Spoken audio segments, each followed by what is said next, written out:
Well, hello there. One of the reasons why most people refrain themselves from painting with oils is because they have been told that they are very difficult and very expensive. But I'm here to tell you that that couldn't be further from the truth.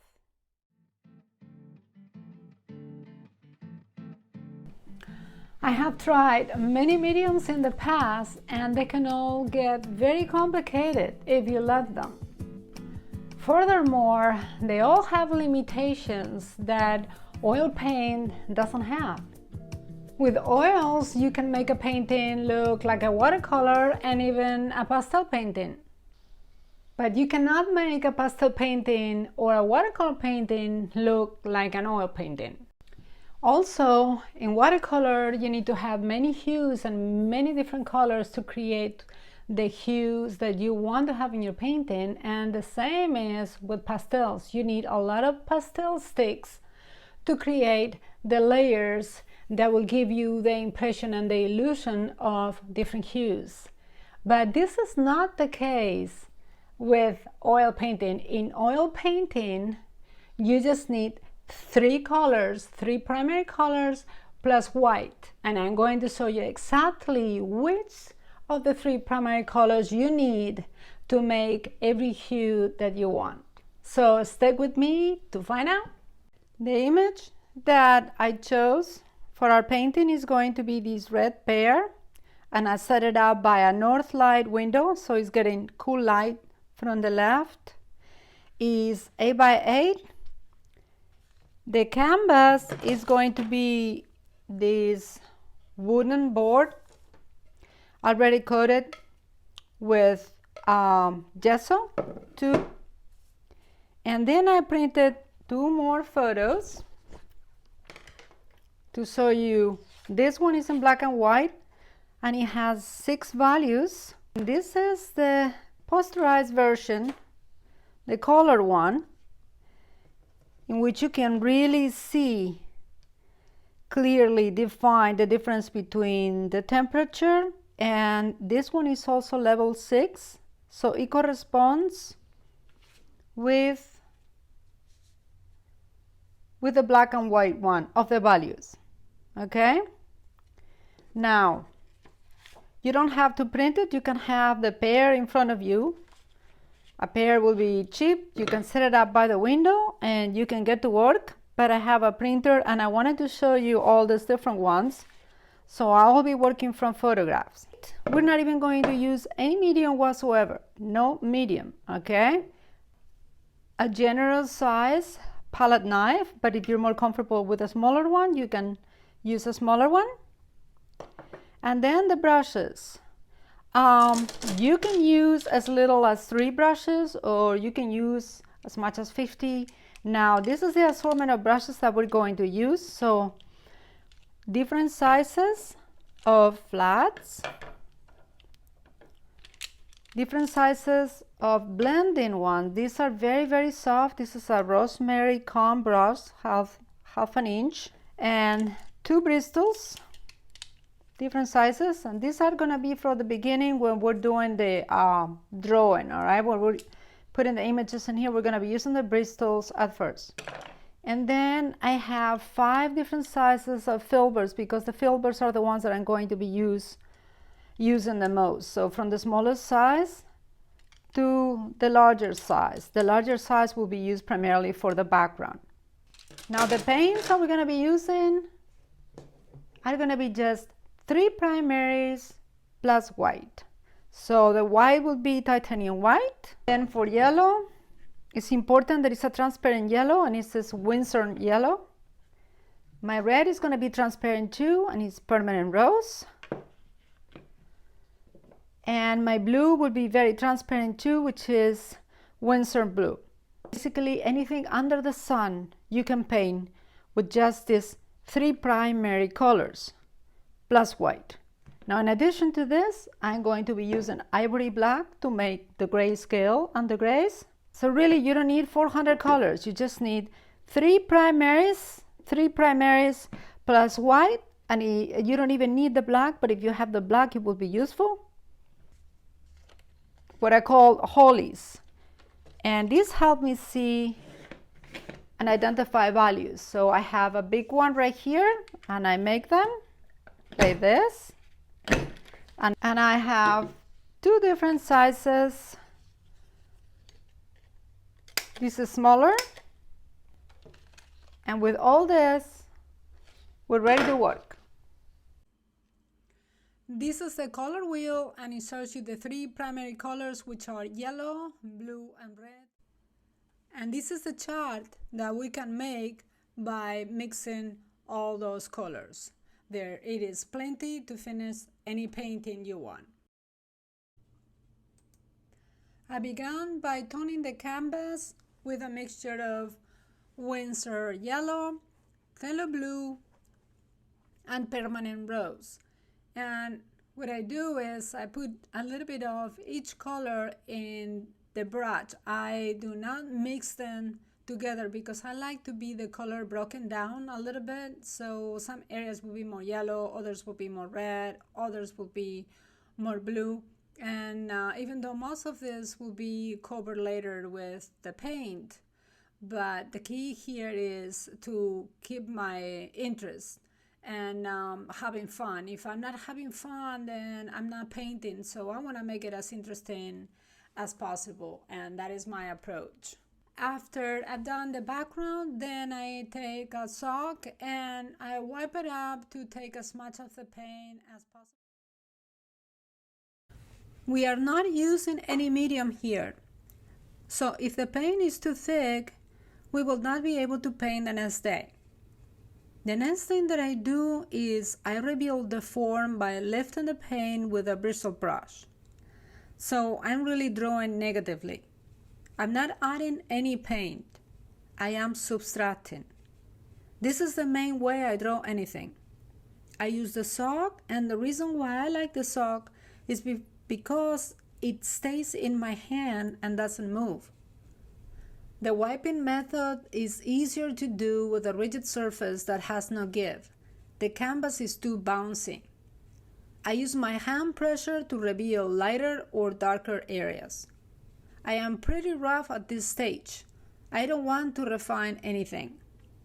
I use a Q-tip for the finest and lightest areas. What I'm really after is an overall value drawing where I can clearly see the main form and values. The first thing that I do, I am getting ready to paint the pear now, is I'm gonna work on the darks. So since the pear is red, the dark area is going to be red and green because the green is the opposite of red. So I'm gonna make the dark that way. Gonna add some of the purple there.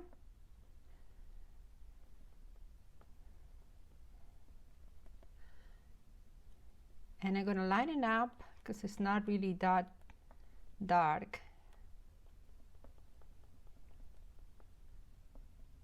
So this is gonna be my darkest dark.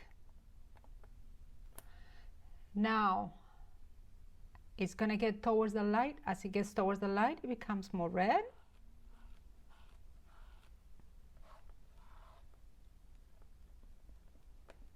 I'm gonna make more red here because I ran out. So red is permanent rose plus a little bit of yellow.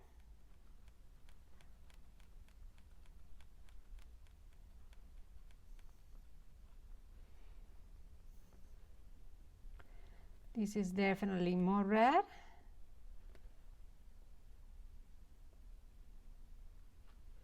Little chunk there.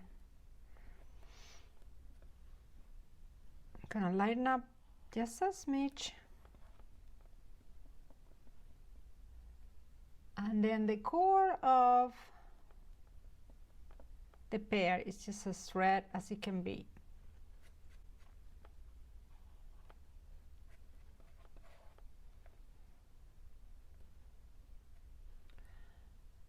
But it's also pinkish. It's a red pink. So I'm gonna add a tiny bit of white to it. Leans towards pink.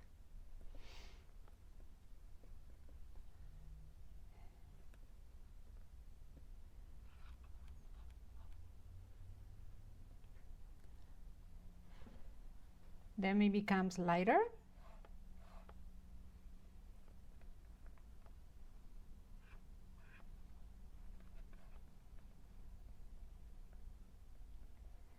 And it's got a little bit of green to it. So I'm gonna add a little green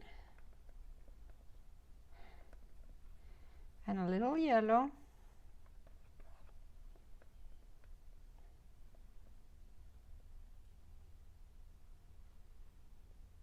There you go. And now it goes towards the light and I see green there. So I'm gonna add some of this green. This is made with ivory black and Windsor lemon.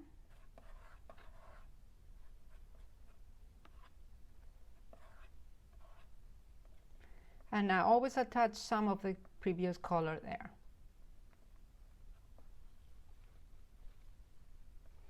And the lightest one that I see, I'm cleaning my palette now. Permanent Rose and white. This is very pink, but it also has a little bit of green to it. I'm gonna have some of the background green. That way I'm already marrying the pear to the background. I'm gonna look through the red filter to make sure I have a nice gradation of values. And I do.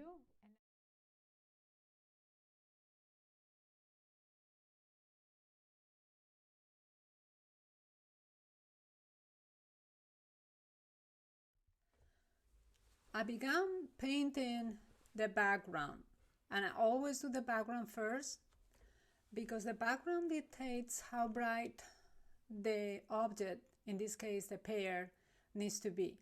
Now you can see very clearly that my background is very grayed down in relationship to the photo, but the photo is really garish. It only has 6 color values on it.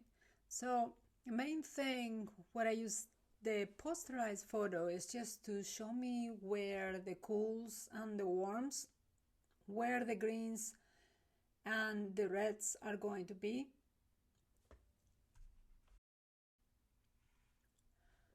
But the main thing is that I keep all of my colors saturation really low. I want all the background to be very grayed down because I do not want it to command attention. So the areas that I see purple, my purples will be very grayed down. The areas that I see green, they will be very grayed down with a little bit of tint on green, but really toned down. After I work in the background, then I start working on the table. And I do the same thing. I keep everything very grayed down with very little chroma, very little color, because the protagonist is the pear. I want the pear to really stand out.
that's when things start coming to life, when I start putting all the bright pinks, and you can see how much brighter the pear is in comparison with the background and the table, which is exactly my goal from the beginning. I had to be very disciplined and refrain myself from putting too many bright and beautiful colors at the beginning. The temptation is always there, but I know that if I just hold on, this is like eating your dinner or your meal first and saving dessert for last. And that's exactly my goal.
have noticed that many of you return viewers still have not subscribed, but by doing so, it makes sure that I will post often and great content.